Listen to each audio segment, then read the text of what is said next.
Hi, everyone. My name is Lexi. I am a professional and work comp underwriter at CID. Today, I'm going to go over the workers' comp Accord 130 application, which needs to be completed for any workers' comp risk. So here are just 10 basic pieces of information I need completed on the Accord 130 in order to underwrite.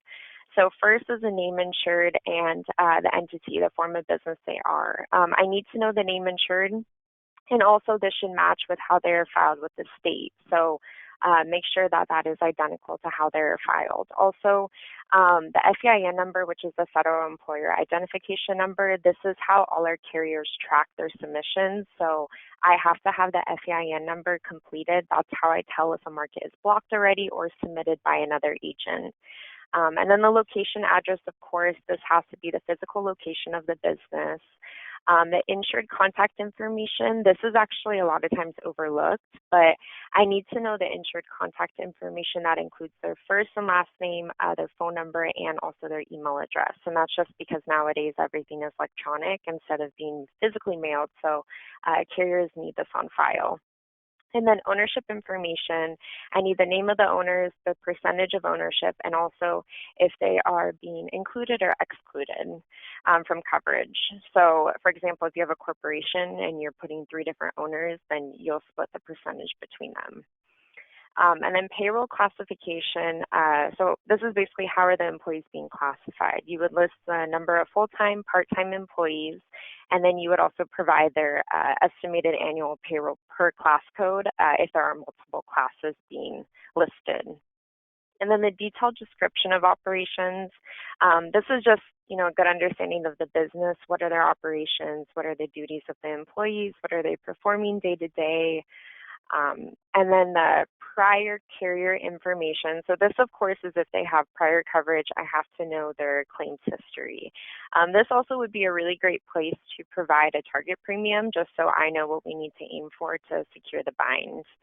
And then pages 3 and 4, just simple yes, no questions. Have they been non-renewed or canceled? Do they hire subcontractors? Do they work out of state? So just yes and no, you would check for that. And then lastly, I just need it signed by the agent. And then I'm going to show you an example of actually a completed Accord application. I pre-filled this one out. So here, everything that's highlighted is basically everything I just went over. So the applicant name, here it's a sole proprietor. So I put the DBA as Mark's Auto Shop. Their mailing address was filled out. They've been in business for 1 year. And then you can see the FEIN number is there as well. All work comp policies are direct bill, so that would be checked. And then their location address and the proposed effective date. And then if we go to the next slide. So here, contact information, this is the insured. So Mark Smith, his phone number, and then his email as well. Because this is sole proprietor, Mark Smith in California, he's automatically excluded from coverage. So here, he's 100% owner and then excluded. And then the rating information, if they have multiple locations, make sure to include payroll and employee count for each location and make sure it's listed. So there you would divide the payroll per location if they have multiple. So here we have class code 8389. He's mechanical repair, and there's 4 part-time employees at an estimated annual payroll of $65,000. And then the last part of the Accord 130. So here, this is where you will include the prior carrier information. As I mentioned, this is a great spot to put the annual premium. So I know the target premium that we need to get under to bind.